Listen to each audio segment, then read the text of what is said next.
안녕하세요. 저는 35살이고 현재 20개월이 된 아들을 키우고 있는 가정주부입니다.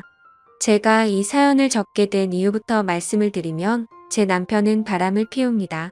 그런데 남들처럼 밤을 지새우면서 만나는 것도 아니고 꼭두 새벽부터 나가서 만나고 있더라고요. 정말 그 모습을 보면서 황당하기도 하고 참 부지런하게도 바람을 피는구나 싶더라고요. 아마도 그래서 제가 이렇게 오랫동안 못 잡았던 것 같기도 합니다. 그리고 하필 제가 아침 잠이 많습니다. 태생적으로 원래 잠이 많았죠. 더군다나 아이를 키우면서 수면 시간이 뒤죽박죽이 되어버린 터라 남편이 출근을 하는 새벽 시간에는 거의 항상 기절 상태였습니다. 그래서 밖에서 바람을 피우는지 뭘 하고 다니는지 알 수 있는 정신이 아니었던 거죠. 그런데 이런 정신없는 상황에도 촉이라는 게 무섭긴 하더라고요. 저도 정말 뜬금 포인트에서 남편이 이상하다고 느껴졌었거든요. 그건 바로 다름 아닌 블랙박스였습니다. 블랙박스 영상을 본 건 아니었습니다. 그냥 말 그대로 블랙박스 그 자체만으로 느낌이 왔던 거죠. 왜냐하면 제 남편은 정말 결벽증에 가까울 만큼 매우 깔끔한 성격입니다. 아내와 아이를 두고 하는 짓을 보면 자기 자신한테는 그렇게 더러운 놈이 없었던 것 같지만요. 아무튼 남편이 유독 신경 쓰는 것 중 하나가 자동차 관리를 하는 거였습니다. 가끔 옆에서 지켜보면 정말 심하다 싶을 정도로 내부 청소도 자주 하고, 그렇다고 엄청 비싼 차도 아니고 평범한 차였는데 엄청 극성 맞구나 싶더라고요. 그런데 어느 날 퇴근하고 집에 오는 길에 블랙박스를 뜯어서는 가지고 왔더군요. 그 모습을 보고 저는 처음에는 고장이 나서 가져온 줄 알았고 별로 신경도 쓰지 않았죠. 그렇게 며칠 동안을 놓아둔 곳에 블랙박스가 그대로 있었습니다. 새로 달지도 않고 사지도 않았던 거죠. 한마디로 그냥 저희 차에는 블랙박스가 없었던 겁니다. 그렇게 자동차에 온갖 재정을 쏟던 사람의 차에 말이죠. 그리고 저희 아파트에는 지하 주차장이 있는데 남편은 무조건 지하에 차를 넣어야 마음이 놓인다고 했었죠. 분리수거 하는 날이나 야근하고 늦게 와서 지하 주차장이 꽉 찼을 때는 어쩔 수 없이 지상에 주차를 하고 들어와서는 지하에 주차를 할 수 있을 때까지 매시간 들락날락 할 정도였습니다. 그렇게 결국 무조건 지하에 넣어놔야 안심하고는 잠을 자는 성격이죠. 이게 뭔가 앞뒤가 안 맞지 않나요? 차를 그렇게 애지중지하는 사람의 행동이라고는 볼 수가 없었고 그때부터 뭔가 이상하다는 촉이 왔었죠. 그렇게 의심을 하던 중 큰 사건이 하나 터졌습니다. 제가 새벽까지 아이 달래느라 잠을 거의 못 자서 침대에 누워 뒤척이고 있는데 옆에서 남편이 갑자기 벌떡 일어나더니 화장실도 아니고 주방으로 급하게 가더라고요. 그래서 뭐지 싶어서 시간을 봤더니 아직 출근 시간은 한참 멀었는데 도대체 뭐라는 거지 싶었습니다. 그렇게 눈을 감고 가만히 누워있는데 주방에서 고소한 냄새가 났죠. 아마도 토스트를 굽는 것 같았어요. 그러더니 어디론가 전화를 하더니 계속 먹을 걸 만들었고 15분 정도가 지난 뒤 주방에서 나와서 샤워를 하고는 출근 준비를 해서 나가더라고요. 일부러 자는 척하고 있던 저는 남편이 나가자마자 주방으로 가봤습니다. 그런데 주방에는 아무런 흔적도 없이 엄청 깨끗하게 되어 있더라고요. 내가 꿈을 꾼 건가 싶었고 황당했죠. 그래서 눈에 보이는 후라이팬을 밑바닥을 만져보니 아직 미지근하더군요. 아무런 흔적도 없는데 뭔가를 만들기는 만들었다는 거였습니다. 그날 이후 제 의심은 극도로 올라갔고 수면 패턴이 아예 바뀌어 버려서 밤에 잠을 못 잤습니다. 그래서 일부러 자는 척하면서 새벽마다 남편이 출근하는 걸 봤습니다. 밤새 안 자는 척하긴 어려웠기에 아이방에서 자는 척을 하고 남편의 인기척이 들리면 문틈으로 밖을 봤죠. 그날도 어제와 같이 일어나자마자 주방으로 가더니 커피를 타서 보온병에 넣더군요. 실루엣만 봐도 세상 신나 보였죠. 작은 소리로 콧노래를 흥얼거리면서 마치 소풍 가는 사람처럼 즐겁게 준비를 하더라고요. 그리고는 전날과 같이 뒷정리를 흔적도 없이 깔끔하게 해놓고는 출근을 했습니다. 하루 이틀이면 그러려니 했을지도 몰랐을 겁니다. 그런데 매일 새벽 5시 30분이면 기계처럼 일어나서 무언가를 열심히 만들어서 6시 정각에는 집 밖으로 나갔습니다. 남편이 9시까지 출근해야 했는데 평소에는 7시에 나갔는데 1시간이나 일찍 나갔던 거죠. 회사에서 무슨 일이라도 있나? 아니면 혹시 투잡이라도 뛰는 건가? 별의별 생각을 다 했죠. 솔직히 그때까지도 저는 제 남편을 믿었습니다. 하지만 매일같이 그런 모습을 보다 보니 의심은 나날이 커져가더라고요. 그래서 결국 저는 남편이 자는 동안 핸드폰을 뒤져봤어요. 패턴 암호는 연애 시절 그대로 쓰더군요. 근데 아무것도 없었습니다. 카톡도 회사 단체 단톡방 외에는 특이한 것도 없었고 문자나 통화 기록도 너무 깨끗했습니다. 그래서 제가 괜히 남편을 의심한 건가 착각을 하기도 했죠. 하지만 쉽사리 의심은 사그러들지 않았고 그 다음 날도 저는 아기 방에서 자는 척을 했고 남편이 나갈 때 저도 몰래 따라 나갔습니다. 남편은 지하 주차장으로 내려갔고 저는 미리 불러둔 택시를 타고서 뒤따라 가려고 기다리고 있었습니다. 그런데 택시에서 10분을 기다려도 남편의 차는 올라올 생각을 하지 않더라고요. 분명 남편이 지하 주차장으로 가는 걸 봤는데 나오지를 않더라고요. 저는 어쩔 수 없이 택시값을 계산하고 죄송하다고 하고는 서둘러 지하 주차장으로 내려가 봤죠. 혹시나 제가 찾는 게 들킬까 봐서 조심히 남편 차를 찾아봤습니다. 지하 2층으로 내려가 보니 남편의 차가 지하 주차장에 있더라고요. 멀리서 보니 시동도 켜져 있지 않고 빈 차 같더군요. 그래서 남편이 차를 안 가져갔는데 제가 못 본 사이 나갔구나 했습니다. 어쩔 수 없이 저는 다시 집으로 올라가려고 할 때였습니다. 그때 때마침 어떤 여자가 제 남편 자동차 쪽으로 점점 다가가더니 너무나 자연스럽게 제 남편 차에 타는 겁니다. 그때부터 인생에서 가장 크게 제 심장이 쿵쾅쿵쾅 뛰기 시작했습니다. 그렇게 믿으려고 애써봤건만 제 남편은 투잡을 뛰려고 일찍 일어난 게 아니었습니다. 다른 여자와 두 집 살림을 하려고 일찍 나가고 있었던 거였죠. 그렇게 한참을 다른 사람 차 사이에 숨어서 보고 있는데 너무 슬펐습니다. 당장 뛰어가서 머리채라도 잡고 싶은데 아무런 증거도 목격하지 못했기에 처량하게 지켜볼 수밖에 없었죠. 1시간가량 시동도 안 킨 자동차에 있더니 7시쯤이 되자 갑자기 시동을 걸고 차가 빠져나가더군요. 저는 곧바로 집으로 돌아와서 떨리는 마음을 진정시키면서 제 남편의 최근 행동들에 대해서 차분히 생각을 해봤습니다. 무슨 낌새가 있었나 한참을 생각했지만 남편은 가정에 충실했었거든요. 야근도 자주 안 하고 집에 일찍 들어와서 아이도 봐주고 아무런 투정 없이 집안일도 잘 도와줬습니다. 도저히 머리를 쥐어짜내도 전혀 의심할 것들이 없더라고요. 근데 그 순간 생각이 난 게 예전에 한번 저에게 카풀에 대해 말한 적이 있었습니다. 우연히 알게 됐는데 우리 동네에 직장 동료가 사는 걸 최근에 알았다고요. 그래서 기름값도 아낄 겸 카풀을 해볼까 하는데 제 의견을 물어보더군요. 그때 저는 아이를 보느라 정신이 없었기에 별로 대수롭지 않게 그 동료가 여자면 하지 말고 남자면 하라고 가볍게 말하고 넘어갔죠. 카풀이라는 게 매일같이 자동차를 함께 타고 출근하는 거라 이성끼리 눈 맞는 경우도 종종 있다고 들은 기억이 있었습니다. 그래서 남편에게 여자면 하지 말라고 분명히 말했는데 제 말을 무시하고 지금까지 그걸 하고 있었던 거였습니다. 커플이라고 확신하니 그동안 남편의 이상한 행동들이 마치 퍼즐 조각처럼 다 맞아지더군요. 블랙박스를 설치하지 않는 이유도 그렇고 자동차에 병적으로 집착하는 이유도 알겠더라고요. 결국에는 흔적 없이 깔끔하게 바람을 피우려고 그랬던 거였습니다. 다음 날도 저희 남편은 새벽에 일어나서 무언가 도둑 고양이처럼 준비하더니 6시 정각에 나갔습니다. 그 꼴을 보고 있으니 너무 황당해서 어이가 없더군요. 저는 그래서 바로 남편을 따라서 지하 주차장으로 내려갔습니다. 이번에도 자동차에 타서는 시동도 걸지 않고 그 여자를 기다리고 있더군요. 10분 정도가 지나자 어제 봤던 그 여자가 다시 왔습니다. 같이 함께 차를 타고 한참 동안 차 안에 있다가 어제처럼 7시 정각에 출발을 하더라고요.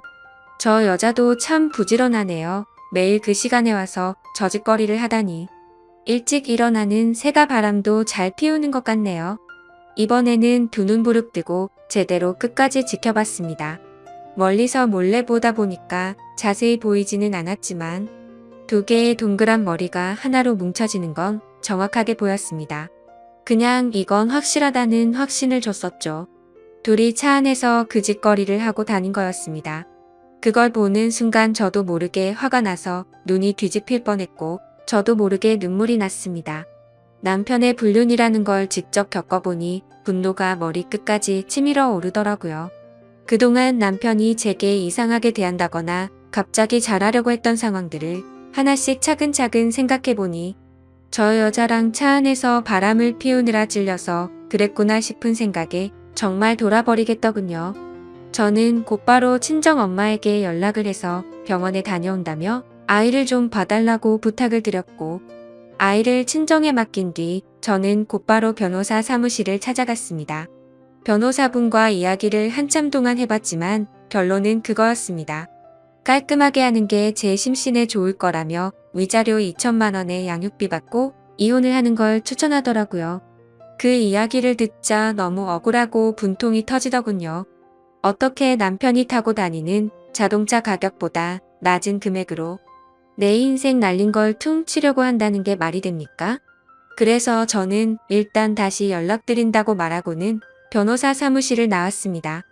누구에게 물어봐야 하나 싶었고 제 주변 친구 중에 이혼을 한 친구들을 찾아봤습니다. 솔직한 속마음으로 그런 친구가 없으면 어쩌나 했는데 너무 많아서 놀랄 정도였죠. 가까이 사는 친구들 3명에게 연락을 해서 만났는데 전부 다 자신들이 겪은 이야기를 하면서 울고 앉아 있었습니다. 그런데 이야기를 들어보면 대충 돈은 다 비슷하게 받았더라고요. 사실 재벌 집에 시집가지 않고서야 거기서 거기겠지 싶더군요. 저는 32살에 아이를 낳았고 제 아이가 몸이 많이 약해서 새벽에 응급실만 3번 다녀오고 나서 도저히 일과 육아를 병행할 수 없겠구나 싶었고 그냥 깔끔하게 8년 다니던 그 좋은 직장을 그만뒀습니다. 그런데 이런 건 어떻게 보상해 줍니까? 고작 2천만 원이라니 너무 허탈했습니다. 아무튼 그건 나중에 해결할 문제라는 생각에 저는 친구들과 헤어지고서 그 두 인간에게 복수를 하기 위해서 곧바로 페인트를 사러 갔습니다. 가자마자 페인트 사장님에게 가장 안 지워지고 오래 가는 걸로 달라고 말씀을 드렸고 빨간색 페인트 4통과 두툼한 붓도 몇 개를 사서 배달을 부탁드리고 집으로 들어갔죠. 그날 저녁도 다른 날과 다르지 않게 남편은 퇴근하고 일찍 집에 들어와서 집안일을 도와주더군요. 그 꼴을 보고 있으니 나중에 제가 없어도 참 잘 살겠구나 싶었습니다. 그리고 기가 막히게도 대뜸 주말에 출장이 잡혀서 갔다 온다고 하는데 속이 뻔히 보이더군요. 역겨운 마음에 욕이 튀어나올 뻔했지만 증거도 만들어야 했고 복수를 제대로 해야 한다는 생각에 겨우 참았습니다. 잠이 들 준비를 마친 뒤 남편은 인터넷으로 볼만한 영화를 찾고 있길래 무슨 영화냐고 같이 보자고 제가 은근슬쩍 찔러봤습니다. 그러자 남편은 나중에 회사에서 쉴 때 본다고 말하더군요. 그러더니 저를 위하는 척하면서 일찍 자라고 하더라고요. 웃음밖에 안 나왔습니다. 블랙박스 떼놓고 그 자리에 영화 틀어놓고 둘이서 보려는 게 눈에 뻔히 그려졌습니다. 그래서 이를 갈면서 아무렇지도 않은 척 저는 남편에게 말했죠. 자기도 일찍 일어나려면 피곤할 텐데 대충 고르고 쉬어라고 말하고는 저는 아이방으로 갔습니다. 어차피 오늘 아무리 재밌는 영화를 고르면 뭐하냐 싶었죠. 내일 내가 가서 깽판 치면 영화는 10분도 보지 못할 텐데 한심스럽더군요. 그렇게 그날 밤이 지나고 새벽이 되었습니다. 아니나 다를까 부지런하신 남편 놈은 똑같이 새벽에 일어나더니 열심히 준비를 해서 나갔고요. 저도 곧바로 엄마에게 빌린 차에 실어뒀던 고무장갑을 양손에 끼고 페인트와 붓을 빼들고 따라갔습니다. 지하 주차장에 도착하니 항상 주차하는 곳에 남편의 차가 보였습니다. 심장이 터질 듯이 떨리고 무서운 마음도 들었지만 최대한 차분히 기다렸습니다. 그러자 상간녀가 또각또각 구두 소리를 내면서 기분 좋은지 생글생글 웃으면서 차로 다가가더군요. 그렇게 그 여자가 남편 차에 타는 것까지 확인을 했습니다. 그리고 저도 페인트 뚜껑을 열어서 들었고 다른 한 손에는 휴대폰을 들고서 남편 차로 조용히 다가갔죠. 심장이 터질 것 같았고 무서웠지만 그 마음은 곧바로 분노로 바뀌었습니다. 가까이 다가가서 보니까 둘은 아주 한 몸이 되기 직전이더군요. 저는 곧바로 휴대폰으로 동영상 녹화를 하고서 주머니에서 붓을 빼들었습니다. 남편 차가 실버 색상인데 빨간 페인트를 찍어서 남편 차에다가 그대로 글자를 적기 시작했습니다.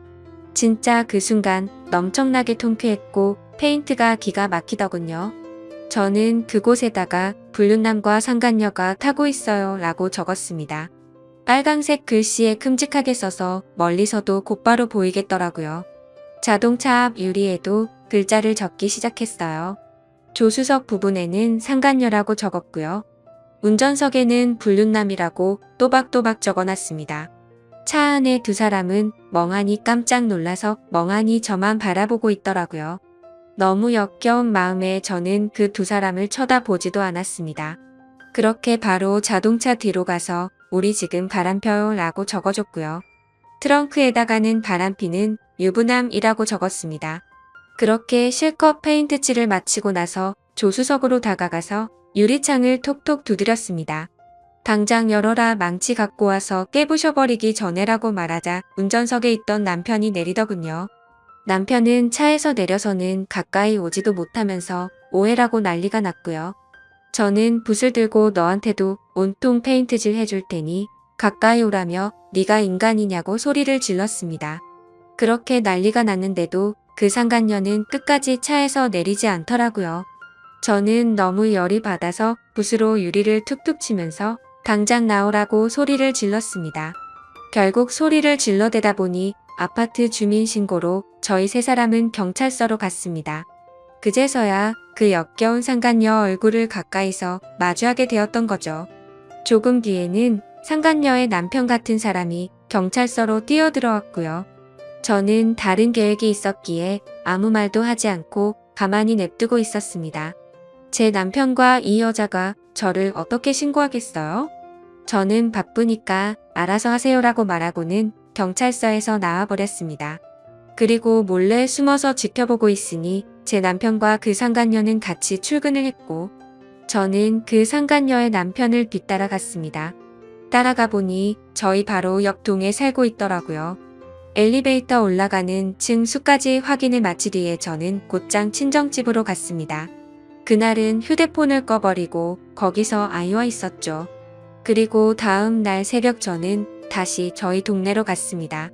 저희 집이 아닌 그 상간녀가 살고 있는 아파트 동에 어제 봤었던 그 층으로 올라갔습니다.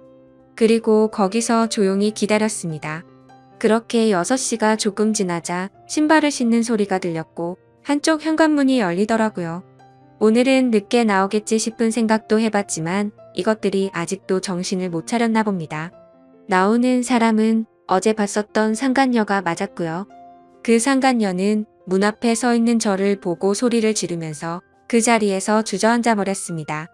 저는 그 여자를 보지도 않고 묵묵히 제 할 일을 시작했습니다. 가져온 페인트통 붓을 듬뿍 발라서는 그 상간녀 집 현관문에 적기 시작했습니다. 이 집에 상간녀가 살고 있어요. 일찍 일어난 상간녀가 유부남을 꼬신다 라고 적었습니다. 그 상간녀는 소리를 지르기 시작했고 저는 아무렇지 않게 아주 태연하게 계속 글자를 적어나갔습니다. 카풀 뜯어먹는 소리, 한해 차에서 이상한 짓이라고 적고 있는데 갑자기 그 집에서 그 여자의 남편이 뛰쳐나오더라고요. 저를 보자마자 또 이 아줌마냐고 도대체 왜 그러냐고 하더군요. 남의 집에 무슨 짓거리냐며 이거 전부 다 손해배상 청구할 테니 그렇게 알라고 하더라고요. 저는 그 여자 남편한테 물어봤습니다. 아저씨, 혹시 아저씨도 아침 잠이 많으신가요? 일찍 못 일어나시죠? 라고 물었습니다.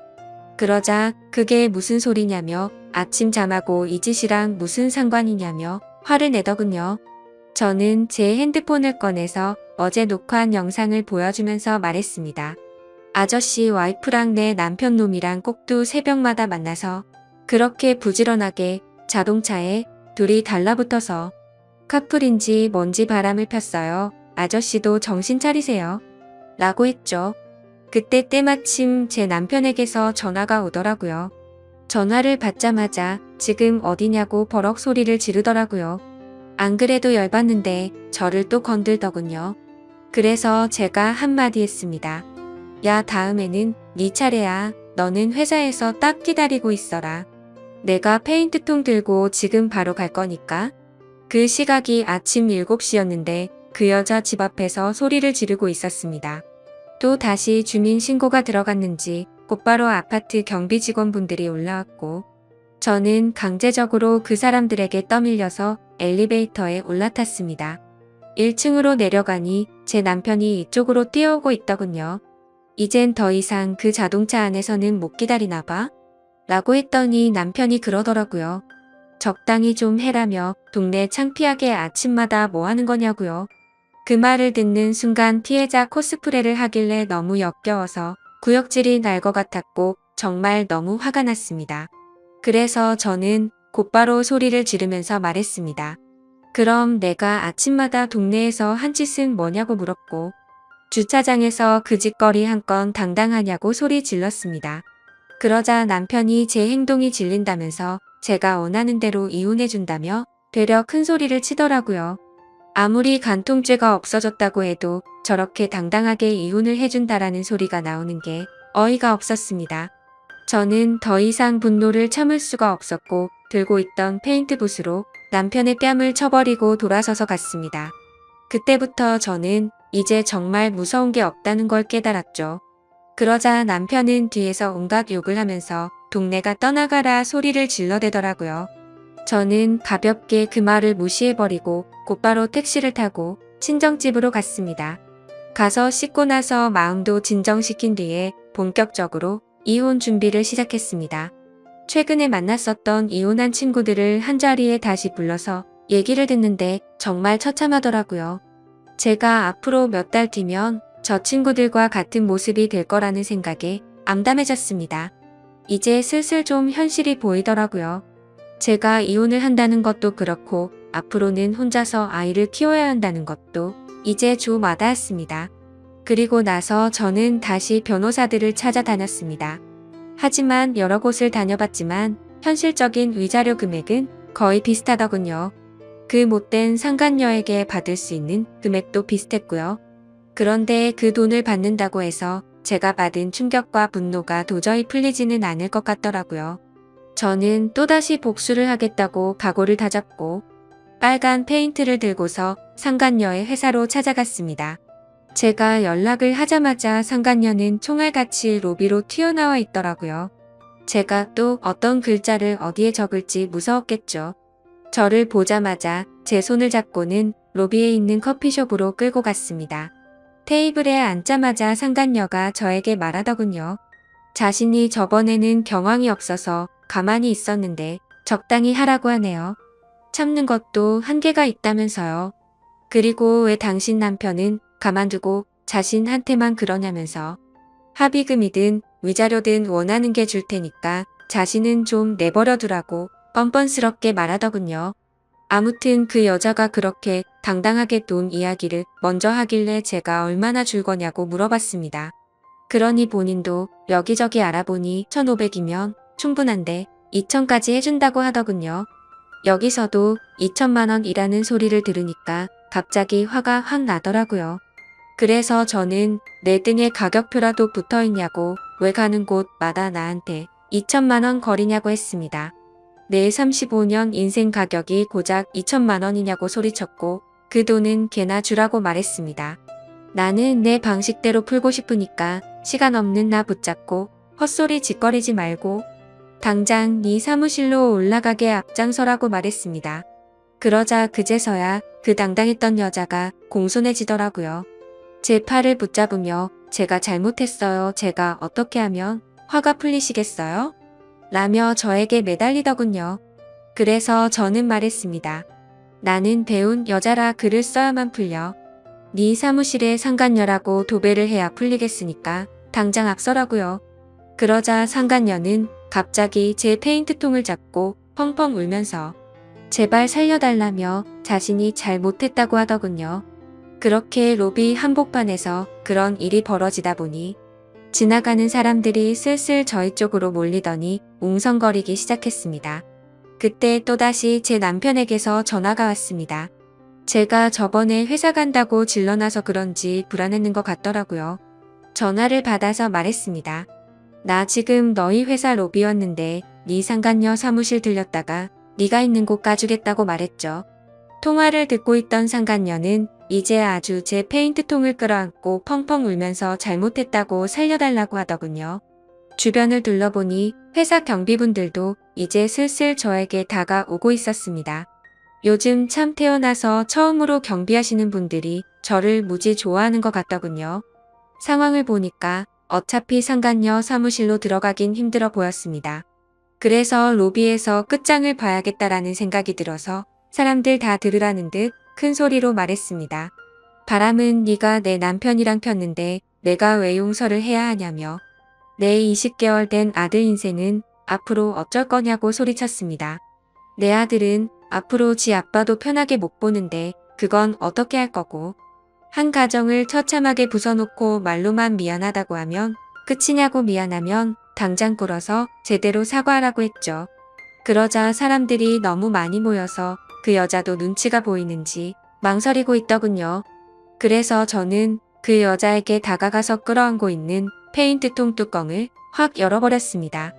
그럼 그냥 여기에다가 글씨 써준다고 말하자. 곧장 바로 무릎을 꿇으며 펑펑 울며 잘못했다고 싹싹 빌었습니다. 사람들은 그 모습을 보며 웅성거렸고 사진도 찍기 시작하더라고요. 그때 때마침 제 남편도 뛰어와서는 회사까지 찾아와서 이러는 건 다 불법이라고 말하더군요. 그래서 저도 곧바로 말했습니다. 이게 불법이면 니네 둘이서 바람핀 건 간통죄 없어져서 불법 아닌 것 같냐고. 내가 벌금 다 낼 테니까 내가 불법을 저지르던 말던 넌 네 앞날이나 신경 쓰라고 했죠. 그리고 지금 당장 네 사무실 올라갈 거니까 나한테 이래라 저래라 하지 말라고 했습니다. 그러자 남편 놈도 곧바로 제게 미안하다면서 제발 화 풀라고 굽신거리기 시작하더군요. 제 손을 잡고 계속 나가자고 하더라고요. 저는 나를 데려가고 싶으면 당장 네 차 갖고 오라고 말했습니다. 어차피 여기서 우리 집까지 30분이면 갈 수 있는 거리던데 지금 당장 가져오라고 했죠. 남편은 지금 그 차에 페인트 칠 해놔서 못 가져온다며 대낮에 그걸 어떻게 타고 오냐고 말하더군요. 그래서 저는 새벽에 거기서 그 짓거리 하는 건 괜찮냐고 되물었고 난 2번 말하지 않는다며 지금 당장 차 가지러 안 가면 나는 여기 로비에다가 네가 저 상간녀랑 한 짓 다 적을 거니까 당장 선택하라고 말했습니다. 그러자 도저히 답이 없는 걸 알았는지 남편이 차를 가지고 오겠다며 조금만 기다리라며 허겁지겁 뛰어나가더군요. 저는 아무렇지 않게 태연하게 아까 있었던 커피숍에 앉아서 다시 상간녀를 불러서 내 남편이 새벽마다 타다 준 그 커피보다 맛있는 걸로 좀 시켜보라고 말하고는 가만히 앉아서 그렇게 남편을 기다렸습니다. 1시간 동안 기다리니까 남편은 결국 그 차를 끌고 왔더군요. 주차되어 있는 거리로 나가보니 주변에 있던 모든 사람들이 다 차를 쳐다보긴 하는데 통쾌하더라고요. 제가 봐도 참 글씨를 또박또박 잘 써놔서 멀리서도 바로 보이더라고요. 저는 바로 그 차로 가서 뒷좌석에 탔고 그 차를 타고 곧바로 친정으로 갔습니다. 남편은 창피한 건 아는지 선글라스를 쓰고 고개를 푹 숙이고 운전하더군요. 친정집 근처에 내려서 제 아들을 태우고 바로 시댁으로 갔습니다. 시댁 입구에서 시어머니께 전화를 했습니다. 지금 보여드릴 게 있으니 시아버지랑 같이 내려와 달라고 했죠. 잠시 후 시부모님은 나오자마자 자기 아들 차를 보고 기겁을 하시더군요. 누가 그랬냐고 누가 이딴 낙서를 했냐고 하셔서 제가 말했습니다. 어머님 바람은 어머님 아들이 이 차 안에서 피웠고요. 빨간 글자들은 제가 직접 썼어요. 죄송하지만 저희 오늘부로 이혼할 거고 그래서 아이 데려왔다고 했습니다. 이제 손주 잘 키워주시면 된다고 말씀드리자 시어머니는 저에게 소리를 지르며 모성애도 없는 년이 지 남편 잠깐 한눈 판 걸로 이 난리를 피냐고 하더군요. 그래서 제가 그랬습니다. 모성애가 뭐가 중요하냐고요. 애 키우려면 돈이 있어야 하는데 이 무능한 남자가 양육비를 주겠냐고 물어봤고, 세상 믿을 사람이 없어서 새벽마다 여자의 환장해서 바람 피운 짐승놈을 믿겠냐고 말했습니다. 앞으로 제가 직장 구해서 양육비도 제가 드릴 테니까.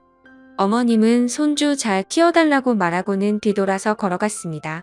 그러자 뒤에서 시어머니는 소리를 지르면서 온갖 욕을 하시더라고요. 주변을 둘러보니 동네 주민들도 나와서 남편 자동차를 구경하는데 참 이게 뭔가 싶었습니다. 그렇게 저는 택시를 타고 친정으로 가는 동안 정말 많이 울었습니다. 저렇게 한풀이를 하고 당당한 척을 했어도 전혀 괜찮지 않았고 너무 힘들었거든요. 제 아이 걱정도 많이 됐지만 저는 어쩔 수 없이 참아야 했습니다. 아이를 위해서라도 제가 돈을 벌어야 했고 그 누구도 믿을 수가 없었기 때문이었죠. 그렇게 저희는 결국 법적으로 이제 남남이 되었고 이혼 서류에 도장을 찍었습니다. 그리고 가장 걱정했던 아이 문제는 잘 해결되었어요. 시댁에서 3일 만에 전화가 오더라고요. 아이 데려가라면서 도저히 안 되겠다고 힘들다고 하시더군요. 남편도 저에게 아이 데려가라고 했고 친권과 양육권 포기 각서받고 다시 데려왔습니다. 그래서 제 아이는 친정에서 엄마가 잘 돌봐주시고 계시고 전 남편에게 받은 양육비에 제 월급까지 엄마에게 드리고 있습니다. 걱정되었던 재산 분할도 잘 받았고 상간녀에게 위자료도 다 받았습니다. 제 돈 들어간 거 다시 받는 거라 뭐 기분 좋고 그럴 건 없었지만요. 그리고 지금 상간녀도 이혼 소송 중이라던데 제가 페인트통으로 난리를 피워서 그런지 제 위자료는 바로 입금했더라고요. 그리고 며칠이 지나서 갑자기 그 상간녀는 저에게 명예훼손을 걸었더군요. 아마 다니던 회사를 계속 다니는 건 어려웠겠죠. 어차피 많이 내봐야 200이라던데 그 돈 한풀이 값이라 생각하려고요. 사실 페인트로 한풀이를 했어도 아직도 화가 많이 남아있고 공허한 마음이 채워지진 않는 것 같습니다. 아무튼 앞으로 제 아들만을 위해서 열심히 일하고 잘 살아보려고 합니다. 부디 다른 분들은 저처럼 이런 마음, 아픈 일이 생기지 않으셨으면 좋겠습니다. 감사합니다.